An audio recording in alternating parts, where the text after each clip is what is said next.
पापी एक अजामिल भयो। अजामिल नाम का एक पापी हुआ जो पापियों में सिरमौर हो गया। सुतमिस नाम नारायण लयो। पुत्र के बहाने उसने भगवान का नाम लिया, नारायण नाम लिया। सो पापी बैकुंठ ही गयो। वह पापी अजामिल बैकुंठ चला गया। भगवान नाम की महिमा ध्रुवदास जी बता रहे हैं। कैसे हूँ हरि नाम लय खेलत हंसत अजान। कैसे भी हरि नाम लिया जाए वह उत्तम गति ही प्रदान करता है।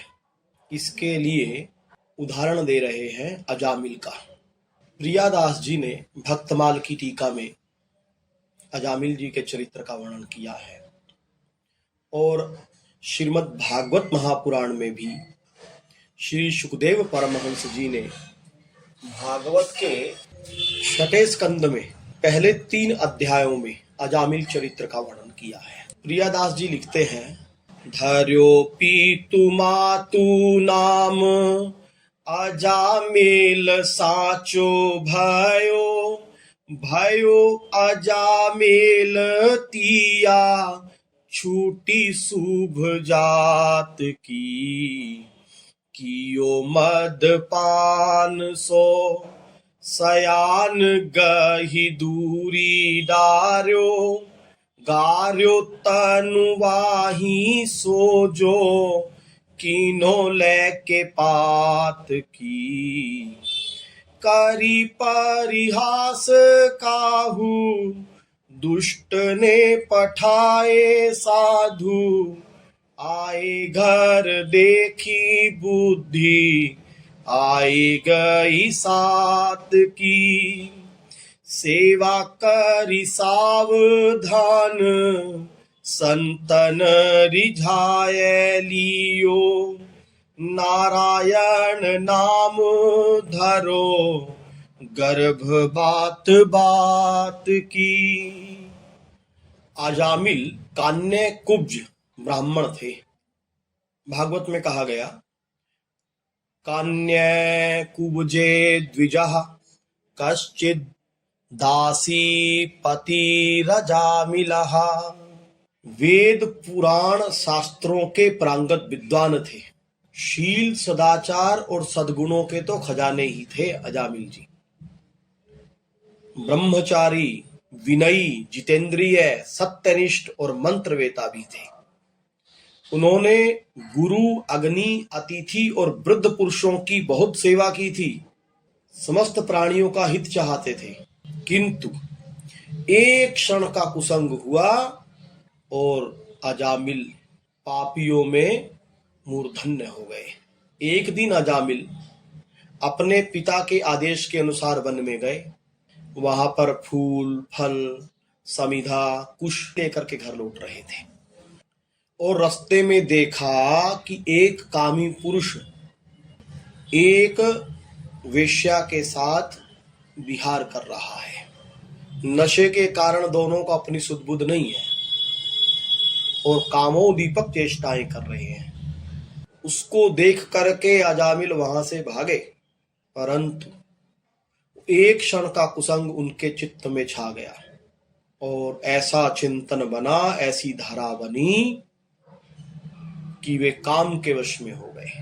इतने बड़े विद्वान, सद्गुण संपन्न ब्राह्मण अजामिल एक क्षण के कुसंग से ज्ञान ध्यान को तिलांजलि देकर विषयों के वश हो गए। माया ऐसी बलवती है, जो ज्ञानिन कहा चित्त अपहरई। वरियाई विमोह मन करई। और उसमें भी नारी, नारी विष्णु माया प्रगट। नारी भगवान की साक्षात माया है, प्रकट रूप में माया है। भर्तहरि जी महाराज वैराग्य शतक में कहते हैं, स्मृता भवती तापाय दृष्टा च उन्माद वर्धनी। स्पृष्टा भवति मोहाय सा नाम दयिता कथम। जो स्मरण करने मात्र से संताप देती है, जो देखने मात्र से उन्माद को बढ़ा देती है, और जो स्पर्श करने मात्र से मोह को बढ़ा देती है, ऐसी स्त्री दयिता अर्थात प्यारी कैसे हो सकती है। ज्ञान ध्यान वैराग्य अरु लोक वेद कुल कान। कछु न रहत लागे जबे तरुणी नैनावान। ज्ञान ध्यान वैराग्य और लोक और वेद की मर्यादा कुछ नहीं रहती जब तरुणी का बाण लगता है, स्त्री का नयन रूपी बाण लगता है। तनक न रहे विरक्तता लगे दृगन की थाप। कहूँ पूजा माला कहूँ बटुआ कहूँ आप। स्त्री के नयन रूपी बाण लगने पर तनिक भी विरक्तता नहीं रहती। फिर वो भूल जाता है माला को, पूजा को। पंडित पूजा पाक दिल यह गुमान मत लाए। लगे जरब अखियान के सकल गर्भ गिर जाए। बोल रहे हैं कि है पंडित, पंडित माने ज्ञानी, अपने पूजा पाठ का अहंकार मत करो। जब स्त्री रूपी माया के नैन रूपी बाण लगते हैं तो सारा अहंकार चकनाचूर हो जाता है। सो मुनि ज्ञान निधान मृग नयनी विधु मुख निरखी। विवश हो ही हरि जान नारी विष्णु माया प्रगट। ऐसे मुनि भी जो ज्ञानवान हैं, मृगनयनी स्त्री के मुख रूपी चंद्रमा को देख करके विवश हो जाते हैं। ऐसी ये विष्णु माया है। एक बार महर्षि वेदव्यास जी ययाति के प्रसंग में मात्रा स्वस्त्रा दुहित्रा वा ना विवक्ता सनो भवे। बलवान इंद्रिय ग्रामो विद्वान समपि कर्षति। भागवत में कहते हैं वेदव्यास जी ययाति जी के चरित्र में, अपनी माँ बहन और कन्या के साथ भी अकेले एक आसन पर सट करके यानी उनसे स्पर्श करते हुए नहीं बैठना चाहिए। इंद्रियां इतनी बलवान हैं कि बड़े बड़े विद्वानों का जो चित्त है उसको भी विचलित कर देती है। तो व्यास जी के एक शिष्य थे जैमिनी जी महाराज, उनको ये बात नहीं जची। उन्होंने सोचा कि जो विद्वान है, ज्ञानी है, उसको इंद्रियां विचलित कैसे कर सकती है। शायद गुरु जी के लिखने में कुछ भूल कर दी है गुरु जी ने, ऐसा उसने मन में सोचा और श्लोक बदल दिया। बलवान इंद्रिय ग्रामो विद्वान सम न अपकर्षति। अब व्यास जी ने समझाया भी, परंतु जैमिनी जी को बोध नहीं हुआ। अभिमान में भर के बोले कि गुरु जी तुच्छ इंद्रियों की क्या शक्ति है, मैं तो उन पर सर्वथा विजय प्राप्त कर चुका हूं। यह सुनकर के व्यास जी मुस्कुरा दिए। फिर एक दिन व्यास जी स्त्री का रूप धारण करके जैमिनी जी के आश्रम पे पहुंच गए और बोले कि मैं एक अबला स्त्री हूं, अपने साथियों से बिछुड़ गई हूं, परिवार से अत्यंत व्याकुल हूं और इस वन में भयभीत हो गई होकर के आपके आश्रम में आई हूँ। अब रात्रि हो गई है, मैं कहाँ जाऊंगी, और बारिश भी हो रही है, वर्षा भी हो गई। प्रातः जब सूर्य उदय होगा तो मैं यहाँ से चली जाऊंगी। महर्षि जैमिनी जी ने कहा, भाई मैं तो स्त्रियों को अपने आश्रम में आश्रय नहीं देता हूँ। उस स्त्री ने कहा कि महाराज मैं अकेली हूँ, अंधेरी रात है, मैं कहाँ जाऊंगी, और शरणागत का परित्याग करना भी तो गलत बात है ना, आप तो सर्वज्ञ हैं, आप जानते हैं। जैमिनी जी ने कहा कि अच्छा तो ठीक है। पास में ही एक कुटिया की चाबी दे दी और वहां पर उस स्त्री को रख दिया और कहा कि किवाड़ बंद करके रहना, कोई भी खटखटाए, कोई भी खोलने का आग्रह करे तो खोलना मत, मैं स्वयं भी यदि ऐसा आग्रह करूं तो मत खोलना। अब बारिश तो आ ही रही थी, बिजली चमकी, और बिजली में उस स्त्री को जैमिनी जी ने देखा, उसका चेहरा, उसका बारिश से भीगा हुआ शरीर। अब स्त्री तो चली गई कुटिया में और जैमिनी जी अपनी कुटिया में। जब वहां बैठ करके वो अपना ध्यान करने लगे, जब करने लगे तो बार बार वो स्त्री उनके स्मरण में आए, वो बारिश से भीगी हुई स्त्री बार बार चिंतन में आए। अब धीरे धीरे धीरे धीरे वो चिंतन करते करते काम की प्रबलता बढ़ी और महर्षि जैमिनी को अपना स्वरूप विस्मृत हो गया। अब उस स्त्री से मिलने की कामना पैदा हो गई। भगवान ने कहा है गीता में, ध्यायतो विषयान् पुंसः संगस्तेषु उपजायते संगात् जायते कामः। तो विषयों का चिंतन करते करते विषयों की कामना पैदा हो जाती है। तो उस स्त्री का चिंतन करते करते महर्षि जैमिनी के हृदय में उस स्त्री से समागम करने की इच्छा उत्पन्न हो गई। अब वो उस कुटी में गए, उस स्त्री की दरवाजा खटखटाया और कहा कि हम हैं, दरवाजा खोलो, दरवाजा खोलो। पर उन्होंने तो स्वयं ही कहा था दरवाजा मत खोलना। वो स्त्री ने दरवाजा नहीं खोला। लेकिन जब कामना उत्पन्न होती है तो आरत के चित रहत न चेतु, कामना पैदा हो जाती है तो किसी भी प्रकार उस वस्तु को प्राप्त करने की आर्तता पैदा हो जाती है।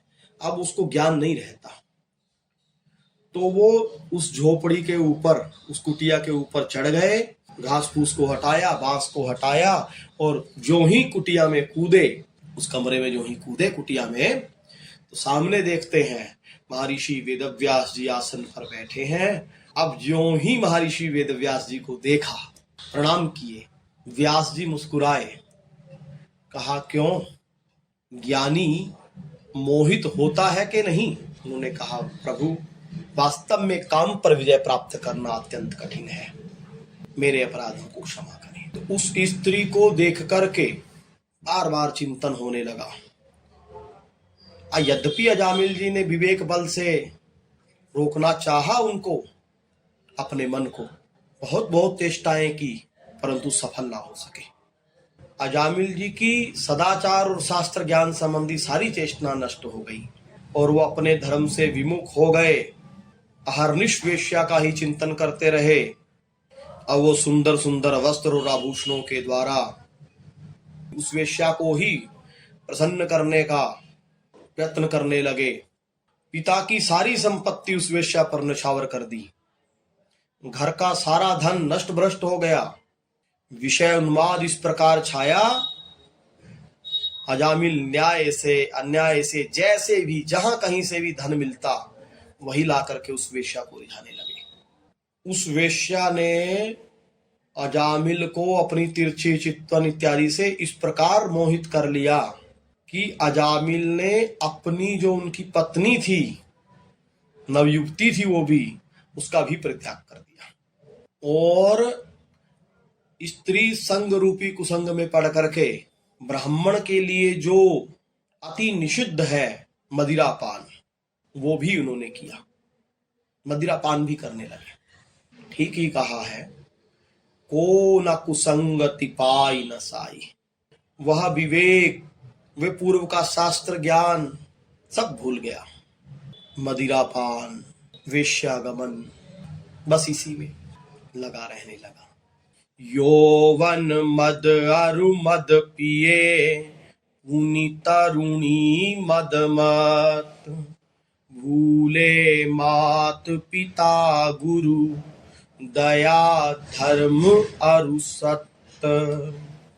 विवेक का विनाश करने के लिए तो एक ही अनर्थ पर्याप्त है, और फिर उस पर भी मद ते गुणी ना सही, बेगी नीति यस सुनी। मानस ने कहा, मद से तुरंत ही गुणों का नाश हो, ऐसी नीति है।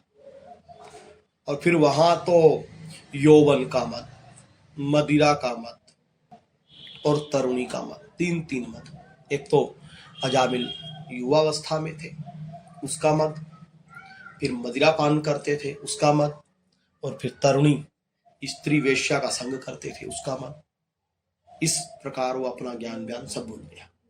वेशयासो मदन ज्वाला, रूपेन धन समेधिता, कामी भी यत्र हूयन्ते, यौवनानि धनानि च। अर्थात वह वेश्या काम रूप अग्नि की ज्वाला है, जो रूप रूपी ईंधन से बढ़ाई गई है। कामी लोग इसमें यौवन और धन का हवन करते हैं। जो कीन्हो लेके पात की। पाप तीन प्रकार का होता है, उपपातक, पातक और महापातक। अजामिल से एक भी पाप नहीं बचा था, यानी उपपातक भी करता था और पातक भी करता था और महापाप भी करता था। सब किए अजामिल ने, सब पाप किए। वेश्यागमन, मदिरापान, तरह तरह के कुकर्मों ने उसे महापापियों की पंक्ति में बिठा दिया। अब ऐसे समय बीतता गया। एक दिन संतों की जमात आई उनके गांव में आकर के पूछा कि कोई साधु महात्माओं का सेवा करने वाला गांव में है, कोई संत से भी। अब वहां गांव की चौपाल में कोई बैठे थे मस्खरे, जो साधुओं से भी मजाक करते हैं, ऐसे ऐसे लोग होते हैं। उसने कहा कि हाँ, अरे अजामिल बड़ा साधु सेवी है, बहुत बड़ा साधु है, बड़ी संतों की सेवा करता है, वहां चले जाइए। अब वो वहां चले गए। जब वहां गए तो उस वेश्या ने जो ही साधुओं को देखा, तो संत दर्शन की बड़ी महिमा है, शास्त्रों में वर्णन है। ये सा संस्मरणात् पुंसाम सद्यः शुद्धयन्ति वे गृहा, किम पुनर्दर्शन स्पर्शपाद शोचासनादिभिः। महापुरुषों के स्मरण मात्र से ही गृहस्थियों के घर तत्काल पवित्र हो जाते हैं। फिर हृदय के शुद्ध होने की तो बात ही क्या है। फिर दर्शन मिल जाए साधु का, संत का, स्पर्श मिल जाए, उनके चरण धोने को मिल जाए, उनको आसन दान आदि का सुअवसर मिल जाए, फिर तो कहना ही क्या है। मुख देखत पातक हरे, पर सत करम विलाही, वचन सुनत मन मोहगत, पूरव भाग मिलाही। सरदा तप निशि शशि अपहरई, संत दर्श जिमि पातक तरई। जब द्रवहि दीन दयाल राघव, साधु संगति पाइये, जेहि दरस परस समागमादिक, पाप राशि नशाइये। भगवत बात महापुरुष की एक ये भी पहचान है कि दर्शन मात्र से ही हृदय में आपके अच्छे विचार आने लगते हैं। एक बार गौरांग महाप्रभु से भक्तों ने पूछा कि वैष्णव की क्या पहचान है, तो महाप्रभु ने कहा कि जिसके मुख से एक बार भी श्री कृष्ण नाम निकलता है वो वैष्णव है। फिर अगले साल फिर पूछा तो कहा कि जो निरंतर श्री कृष्ण नाम लेता है वह वैष्णव है। फिर तीसरे साल फिर पूछा तो कहा कि जिसके दर्शन मात्र से हृदय में भगवत और भागवत, भगवान और संतों के प्रति हृदय में प्रीति हो जाए और स्वतः ही मुख से श्री कृष्ण नाम स्फुरित हो, वह वैष्णव है। तो अजामिल के घर ऐसे ही संत पधार गए।